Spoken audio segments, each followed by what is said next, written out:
Machine possible ఈవీఎంలకి సంబంధించి వస్తున్న విమర్శలపై మాట్లాడదాం. తెలుగుదేశం పార్టీ అధినేత ముఖ్యమంత్రి ఈవీఎంల మీద తీవ్ర స్థాయిలో విమర్శలు చేశారు. అలాగే ఎలక్షన్ కమిషన్ నిర్వహణ తీరు మీద కూడా ఆయన తీవ్ర స్థాయిలో విరుచుకుపడ్డారు. ఢిల్లీకి కూడా వెళ్లి పోరాటం చేస్తానంటున్నారు, సుప్రీంకోర్టులో కూడా పోరాడతానంటున్నారు. మరోవైపు జగన్మోహన్ రెడ్డి వైసీపీ అధినేత ఓటింగ్ పర్సంటేజ్కి సంబంధించి అలాగే ఎలక్షన్ కమిషన్ నిర్వహణ తీరుకు సంబంధించి కూడా సంతృప్తి వ్యక్తం చేశారు. కానీ ఇటు ఓటర్లు చూసాము, అర్ధరాత్రి దాటినా కూడా క్యూలలో నిలబడి ఎలా అయినా ఓటేయాలనే పట్టుదలగా ఉన్నారు. సాక్షాత్తు ఎలక్షన్ కమిషనర్ ద్వివేదియే కొంత లోపాలు జరిగాయని చెప్పారు. సిబ్బంది ట్రైనింగ్ వైఫల్యం కానివ్వండి, కొన్ని చోట్ల ఈవీఎంలు మొరాయించడం మీద కూడా ఆయనే ఒప్పుకున్న పరిస్థితి. కానీ ఈవీఎంలని మేనేజ్ చేసే అవకాశం నిజంగా ఉంటుందా? అలా ఉంటే దేశవ్యాప్తంగా ఇన్ని కోట్ల మంది పాల్గొంటున్న ఇంత పెద్ద క్రతువుకి సంబంధించి ప్రజాస్వామ్య వ్యవస్థ మీద నమ్మకం ఎలా ఉంటుంది? దీని గురించి మాట్లాడదాం. ఇవాళ మనతో పాటు జాయిన్ అవుతున్నారు బీజేపీ నేత, అలాగే వారు నెహ్రూ యువ కేంద్ర వైస్ చైర్మన్ గా కూడా ఉన్నారు, బీజేపీలో ముఖ్య నాయకులు. అలాగే మల్లాది విష్ణు గారు వైసీపీ అభ్యర్థిగా ఆయన ప్రస్తుతం రేసులో ఉన్న నాయకులు. నిన్నే ఎన్నికలు కూడా పూర్తయ్యాయి. వైసీపీ నేత కాసేపట్లో తెలుగుదేశం పార్టీ నేత ముళ్లపూడి రేణుకు కూడా మనతో జాయిన్ అవుతారు. రైట్, విష్ణు గారు, మల్లాది విష్ణు గారు, ఏమిటి ఇవాళ ఉదయం చంద్రబాబు నాయుడు చాలాసేపు మాట్లాడారు. ఎలక్షన్ కమిషన్ తీరు గర్హనీయము, ఎలక్షన్ కమిషన్ కూడా ప్రత్యర్థి పార్టీలతో కలిపేశారు. వైసీపీ, బీజేపీ లేకపోతే టీఆర్ఎస్ పార్టీలతో కలిపేశారు. అది కూడా ఒక రాజకీయ పార్టీలో తయారైంది. తమను దెబ్బతీయడానికి మొత్తం నిన్నంతా ఎన్నికల్లో కుట్ర పన్నారు, దాడులు చేయించారు, ఇవన్నీ చాలాసేపు మాట్లాడుకొచ్చారు. ఏమనిపించింది మీకు?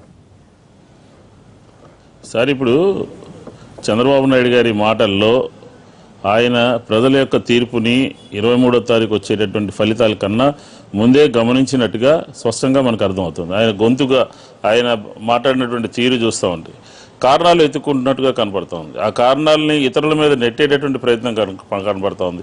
తన 5 సంవత్సరాల పరిపాలనకి ప్రజలు తీర్పు ఇస్తున్నారు అని అంటే ఆ తీర్పు ఆయన పరిపాలన మీద కాదు, ఈవీఎంల మీద, ఎలక్షన్ కమిషన్ మీద, కలెక్టర్ల మీద, ఎస్పీల మీద, ఇట్లా రకరకాలైనటువంటి కారణాలు వాళ్ళ మీద నెట్టేటటువంటి ప్రయత్నం స్పష్టంగా మనకి ఈ చంద్రబాబు నాయుడు గారు ఈరోజు పొద్దున్న గంటన్నర తన ప్రసంగంలో పత్రికా విలేకరుల సమావేశంలో మాట్లాడినటువంటి అంశాలు మనకి స్పష్టంగా అర్థమవుతుంది.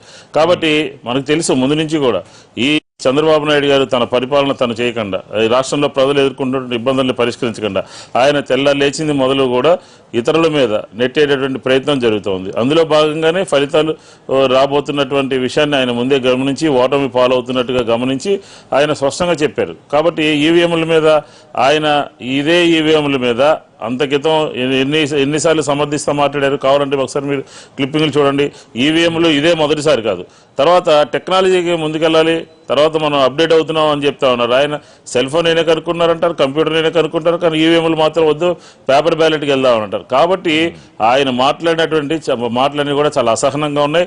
ప్రజల యొక్క తీర్పును ముందే గమనించినట్టుగా ఉన్నాయి. కాబట్టి చంద్రబాబు నాయుడు మీకు ఎక్కడ అభ్యంతరం పెద్ద కనపడలేదా? అంటే చాలా చోట్ల ఈవీఎంలు మొరాయించడం, చాలా చోట్ల చాలా లేటుగా పోలింగ్ స్టార్ట్ అవడం, అర్ధరాత్రి 3 అయినా కూడా మొట్టమొదటిసారి అనుకుంటా అంత అర్ధరాత్రి వరకు కూడా ఆంధ్రప్రదేశ్లో ఎన్నికల జరగడం, సాక్షాత్తు ఎలక్షన్ కమిషనర్ ద్వివేదియే సిబ్బంది కొంత ట్రైనింగ్ వైఫల్యం ఉంది, కొన్ని చోట్ల కొంతమందికి అర్థం కాలేదు, ఈవీఎంలు మొరాయించాయని చెప్పడం. సో ఎలక్షన్ కమిషన్ను ఎక్కడో ఎంతో కొంత ఎలక్షన్ జరిపించడంలో కొంత ఫెయిల్ అయింది అన్న భావన వైసీపీకి ఏం కనపడలేదా?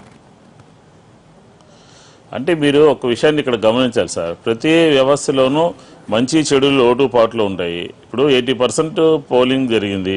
కొన్ని చోట్ల ఈవీఎంలు ఒక పావు గంట, అరగంట, 40 నిమిషాలు, ఈ ఎన్నికలే కాదు ప్రతి ఎన్నికల్లోనూ కూడా మొరాయిస్తే దానికి ఇమీడియట్గా యంత్రాంగం అటెండ్ అవుతుంది, దాన్ని బాగు చేస్తుంది.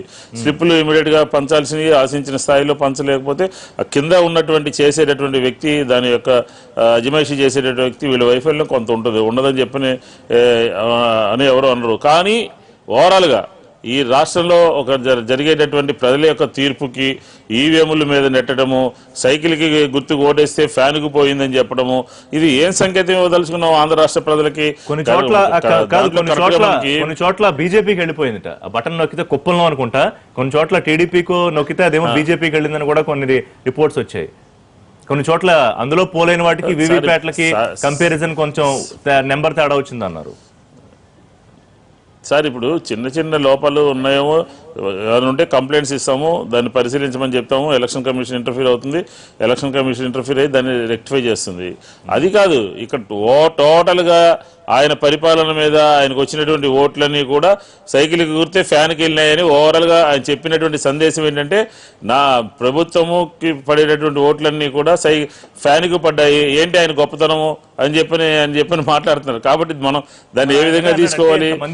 ఇంతమంది మహిళలు వచ్చారు, ఇంతమంది వృద్ధులు వచ్చారు, వాళ్ళందరూ నా ప్రభుత్వానికి ఓటేయడానికి వచ్చారు తప్ప జగన్మోహన్ రెడ్డికి ఓటేయడానికి ఎందుకు వస్తారు అని అడిగారు. సరే, అవును, కరెక్ట్. ఎందుకు భయం ఎందుకు? కానీ 40 days ఆగమని చెప్పండి, ఆగుదే చూద్దాం. ఎవరు ఎందుకు భయపడాల్సిన అవసరం ఏంది? పాలిటిక్స్లో గెలిపోవడం రెండు ఉంటాయి కదా. మీరు 2014లో మీరు మోడీ గారు పవన్ కళ్యాణ్ గారు కలిసి పనిచేశారుగా, ఆ రోజు కూడా ఈవీఎంలు ఉన్నాయి కదా, ఆ రోజు కూడా 78% పోల్ అయింది కదా.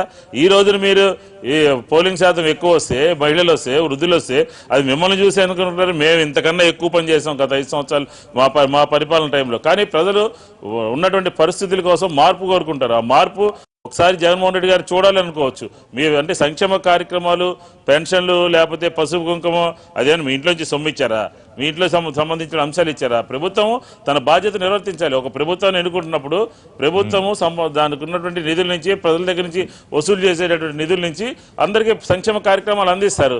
ఈ రోజు చూడండి మీరు ఏం చేశారో, అందరి మీద నెట్టేటటువంటి ప్రయత్నం తప్ప నా పరిపాలనకు రిఫరెండం అని చెప్పని ఈ గంటన్నర ప్రసంగంలో ఎక్కడన్నా మాట్లాడారు? ఆయన మాట్లాడలేదు. అదే విషయం అడుగుదాం, రేణుక్ గారితో మాట్లాడదాం. ముళ్లపూడి రేణుక మనతో జాయిన్ అయ్యారు, తెలుగుదేశం పార్టీ అధికార ప్రతినిధి. రేణుక్ గారు, 40 రోజుల్లో రానున్న తీర్పుకి తెలుగుదేశం పార్టీ భయపడిపోతోంది, అందుకనే ఆ నెపాన్ని ఎలక్షన్ కమిషన్ మీద, ఈవీఎంల మీద నెట్టేస్తోంది. అంటే ప్రజాస్వామ్యాన్ని కాపాడడానికి, ప్రజలు తనకు అనుకూలంగా ఓటేయడానికి వచ్చారని ఒకవైపు చెప్పుకుంటూనే, బ్రహ్మాండంగా ఓటింగ్ జరిగిందని చెప్పుకుంటూనే, చంద్రబాబు నాయుడు గారు తన ఓటమి భయాన్ని ఈవీఎంల మీద నెట్టేస్తున్నారనే కామెంట్ వైసీపీ, బీజేపీ ఇద్దరూ చేస్తున్నారు.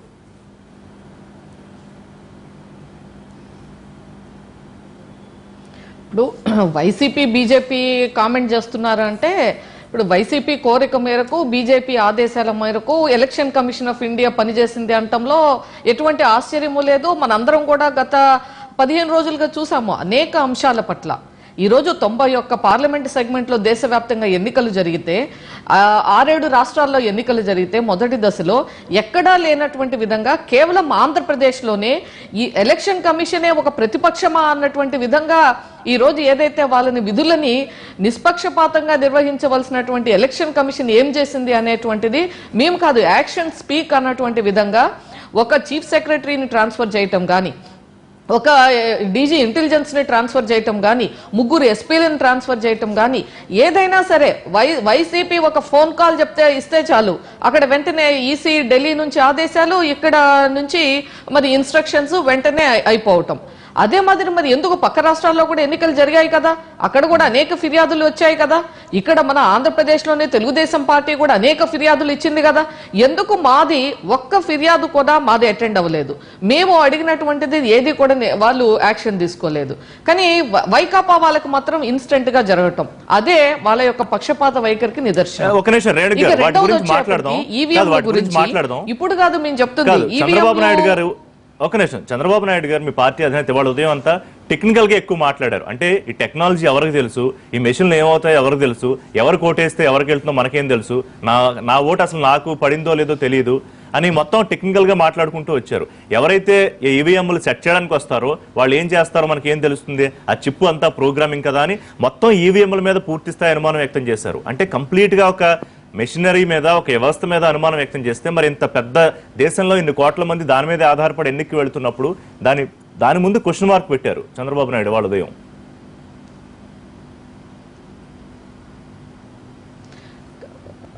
కరెక్ట్. ఎందుకనంటే మనం ప్రజాస్వామ్యాన్ని కాపాడుకోవాలంటే అందులో ప్రధానమైనటువంటి ప్రక్రియ ఎన్నికల ప్రక్రియ. ఆ ఎన్నికల ప్రక్రియ మీదనే అనుమానం వస్తే, ఆ ఎన్నికల ప్రక్రియ మీదే మనం ఒక విశ్వాసాన్ని కోల్పోతే ఇక ఎన్నికకి విలువేంటి?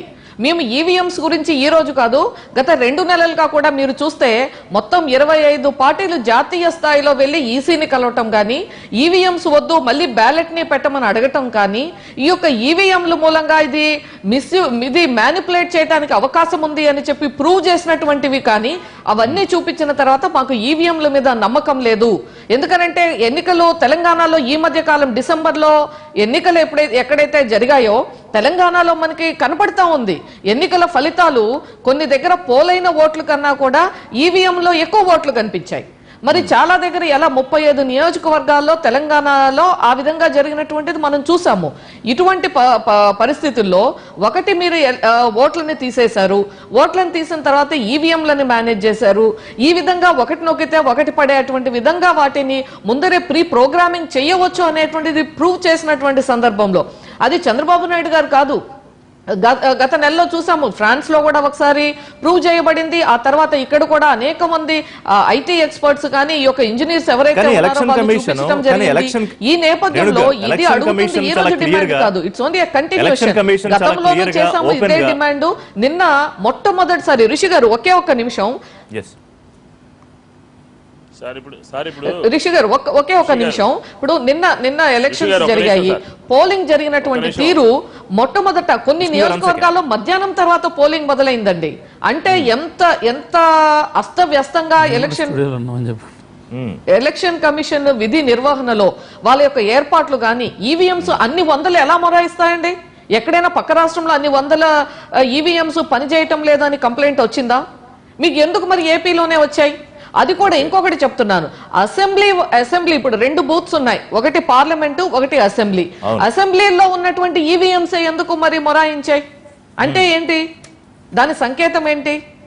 దాంట్లో మీకు అనుమానాలు రావా? మాకు కొన్ని వందల కంప్లైంట్లు మా కార్యకర్తలు బూత్ కమిటీ మెంబర్స్ వెంటనే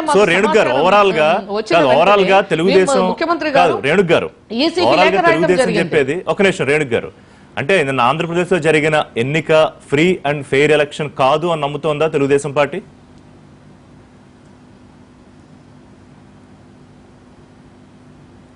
100% ఇవాళ ఫ్రీ అండ్ ఫేర్ పోల్ జరగలేదు. ఎలక్షన్ కమిషన్ ఎన్నికలకు ముందు నుంచే చాలా పక్షపాతంగా వ్యవహరించింది. ఏదైతే మీరు ట్రాన్స్ఫర్స్ అధికారుల్ని ట్రాన్స్ఫర్ చేయటం గానీ నిన్న మొన్న జరిగినటువంటి కానీ నిన్న ఈవీఎంస్ ని మధ్యాహ్నం నుంచి అండి కొన్ని నియోజకవర్గాల్లో మధ్యాహ్నం నుంచి వృద్ధులు మహిళలు పొద్దున 7:30కు వచ్చి మాట్లాడదాం. ఒక్కసారి బీజేపీ మళ్ళీ తిరిగి రమ్మని మేము దాదాపు 85% పోలింగ్ ఎక్స్పెక్ట్ చేసాం. తెలుగుదేశం పార్టీ 85% ఎక్స్పెక్ట్ చేసింది పోలింగ్. కానీ ఎందుకు 76.6 ఎంతో చెప్తున్నారు. దాదాపు మేము అనుకున్న దానికన్నా 5-6% పోలింగ్ తక్కువ వచ్చింది. ఎందుకని జరిగింది? ఒకసారి బీజేపీ వాయిస్ కూడా తీసుకునే దగ్గరకు వస్తారు. రైట్, ఏంటి విష్ణు గారు, మీరు కుమ్మక్కయ్యారు, మొత్తం తెలుగుదేశం పార్టీ ఉన్న చోట అక్కడే ఈవీఎంలో ప్రాబ్లమ్స్ వచ్చాయి, కావాలని మీరు ఆ మిషన్ అక్కడికే పంపించారు. నవ్వకండి, మీరు సీరియస్ గా చంద్రబాబు నాయుడు గారు పొద్దున్న చేసిన ఎలిగేషన్ మీ మీద పోరాటానికి వస్తున్నారు ఆయన ఢిల్లీకి. అంటే ఎలక్షన్ కమిషన్ బీజేపీ చెప్పినట్టు వైసీపీ చెప్పినట్టు ఆడే ఒక వ్యవస్థలా తయారైందనేది చంద్రబాబు నాయుడు చేసిన కామెంట్, సీరియస్ ఎలిగేషన్. ఇప్పుడు ఒక 10 నిమిషాల కిందట మన సెక్రటరీ దగ్గర కేఏ పాల్ గారు కూడా చాలా పెద్ద అలిగేషన్ చేశాడు మోడీ గారి మీద. అంటే అలిగేషన్ చేసిన తర్వాత ఒక నాయకుడు కానీ లేకపోతే లేదా 40 years ఇండస్ట్రీ అని చెప్పుకుంటే చంద్రబాబు నాయుడు గారు కానీ లేదా ముఖ్యమంత్రిగా 14 సంవత్సరాలు పనిచేసిన వ్యక్తి కానీ స్ట్రైట్గా 2-3 విషయాలు ఈరోజు నేను ప్రెస్ కాన్ఫరెన్స్లో ముఖ్యమంత్రి గారు మాట్లాడింది చూసిన తర్వాత నాకు అనిపిస్తుంది ఏంటంటే, తెలుగుదేశం పార్టీకి ఒక ట్యూన్ ఉంటుంది, ముఖ్యమంత్రి గారు ఏం మాట్లాడితే కింద వరకు అదే మాట్లాడాలన్నటువంటిది. స్ట్రైట్ 2-3 విషయాలు. ముఖ్యమంత్రి గారు 2014 ఎన్నికల్లో గెలిచింది ఈవీఎంల ద్వారా. మీరు ఈవీఎంల మీద మాకు అనుమానాలు ఉన్నాయి అంటున్నారు. ఆంధ్రప్రదేశ్ ముఖ్యమంత్రి గారికి technical adviser, IT adviser Harikrishna, Telugu Desam పార్టీకి సంబంధించినటువంటి నేత ఆయన, మహారాష్ట్రలో శరద్ పవార్ కాన్స్టిట్యున్సీలో ఒక ఈవీఎంను దొంగలించి తీసుకొచ్చి వాళ్ళు ఢిల్లీలో డిస్ప్లే చేసి ఇదిగో మేము ప్రూవ్ చేయగలుగుతామని చెప్పి హరికృష్ణ గారి మీద కేసు కూడా నమోదైంది. ఈవీఎంను మహారాష్ట్ర నుంచి తీసుకొచ్చింది. దాంట్లో ఎలక్షన్లో ఓట్లు వేసినటువంటి ఒక ఈవీఎంని తీసుకొచ్చి వీళ్ళు తెలుగుదేశం పార్టీకి సంబంధించి ఆ రోజు పయ్యావుల కేశవు లేకపోతే ఈ హరికృష్ణ వీళ్ళందరూ కూడా మొత్తం హడావుడి చేశారు. ఎప్పుడు 2004లో. 2004 తర్వాత 2009 ఎన్నికలు జరిగినాయి, ఈవీఎంల ద్వారా జరిగినాయి. 2014 ఎన్నికలు జరిగినాయి, ఈవీఎంల ద్వారా జరిగినాయి. 2014 ఎన్నికల్లో భారతీయ జనతా పార్టీ, తెలుగుదేశం పార్టీ, జనసేన ఈవీఎంల మీద గెలిచి చంద్రబాబు నాయుడు గారు ముఖ్యమంత్రి అయ్యారు. మేము కూడా ఈ దేశంలో అధికారంలో ఉన్నాం. చంద్రబాబు నాయుడు గారికి ఒకవేళ ఈవీఎంల మీద 2004లో అనుమానం వస్తే 2014 ఎన్నికల్లో చంద్రబాబు నాయుడు గారు గెలిచిన ఈవీఎంలు మేనేజ్ చేసి చంద్రబాబు నాయుడు గారు గెలిచాడా?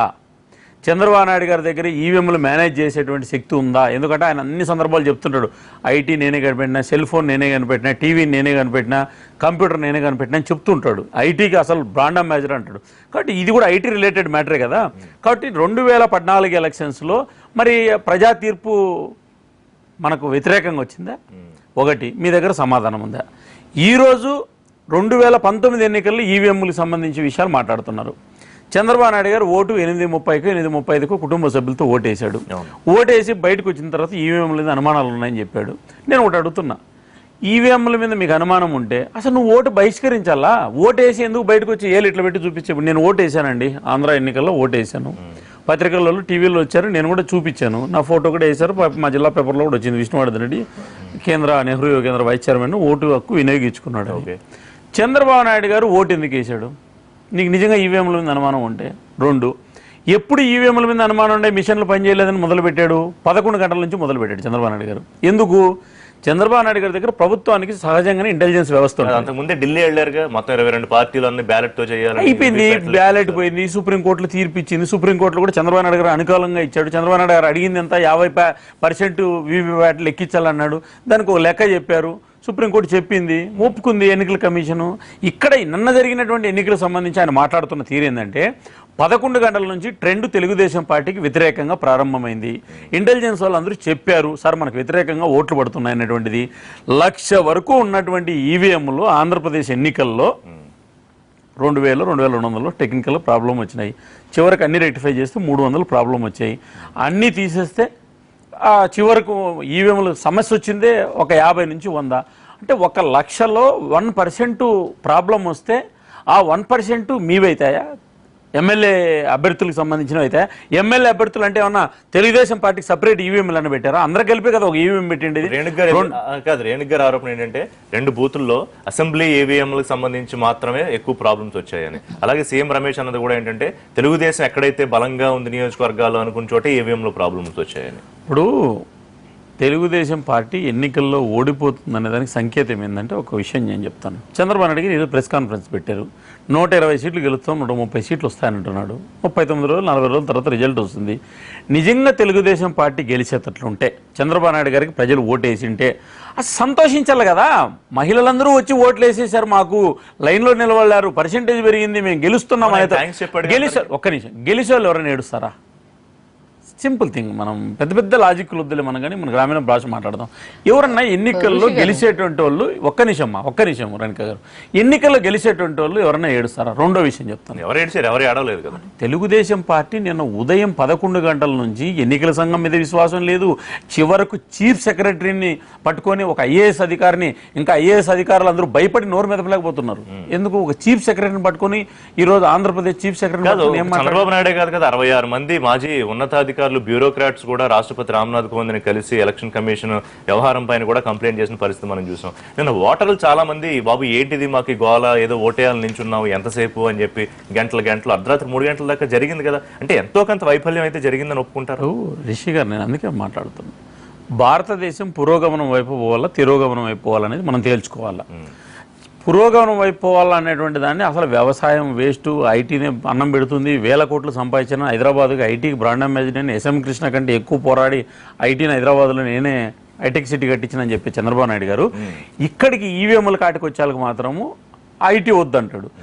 ఆంధ్రప్రదేశ్లో బాత్రూమ్ క్లీన్ అయిందా లేదా కూడా నేను కంప్యూటర్లు పెట్టి చెప్తాను, నా దగ్గర డాష్ బోర్డు ఉందని చెప్పేటువంటి చంద్రబాబు నాయుడు గారు ప్రజలు సంతృప్తికరంగా ఉన్నారా లేదని నేను రోజు డాష్ బోర్డు మీద కూర్చొని రాష్ట్రపతి రామ్నాథ్ కోవింద్ని పిలుచుకొచ్చి మొత్తం చూపించేటువంటి ఐటీకి సంబంధించినటువంటి విషయంలో ప్రపంచ దిగ్గజాలు అందరినీ పిలుచుకొచ్చి ఇట్లా కూర్చోబెట్టి ఐటీ గురించి చూపించేటువంటి చంద్రబాబు నాయుడు గారు ఈవీఎంల కాటికి వస్తానట్లే ఎందుకు భయపడుతున్నాడు అనేటువంటి ప్రశ్న మధ్యాహ్నం ఒక మిత్రుడు అడిగితే విలేకరి చంద్రబాబు నాయుడు గారిని, సార్ మీరు 2014లో ఈవీఎం మీద గెలిచారు కదా, ఇప్పుడు ఏంటంటే అప్పుడు మోడీ లేడు, ఇప్పుడు మోడీ ఉన్నాడు ప్రధానిగా, మోడీ ఏదైనా చేస్తారు, మోడీ షా అని కూడా అన్నాడు. ఒక నిమిషం రిషి గారు, అంటే ఇప్పుడు చంద్రబాబు నాయుడు గారు ఏదన్నా జరగని మోడీ గారి పేరు వాడుతున్నారు.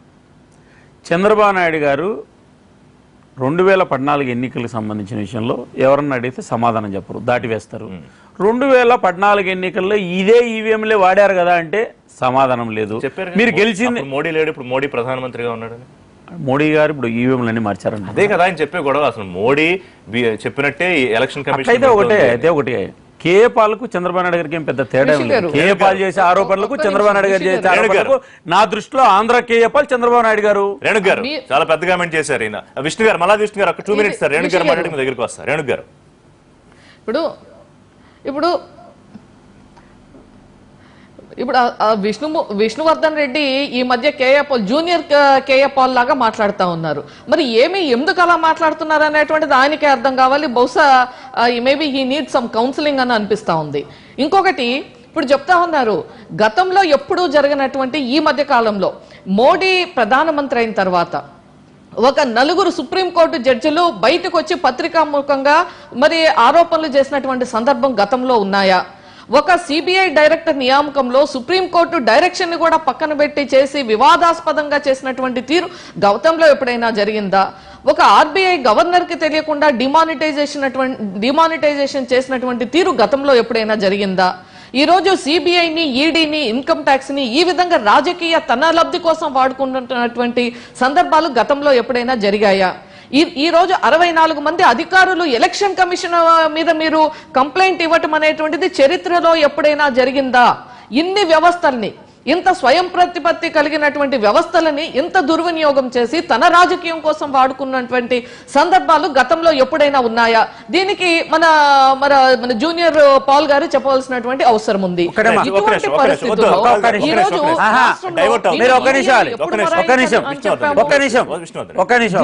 ద్వివేది గారు చెప్పారు ఆయన పేరు మీద 3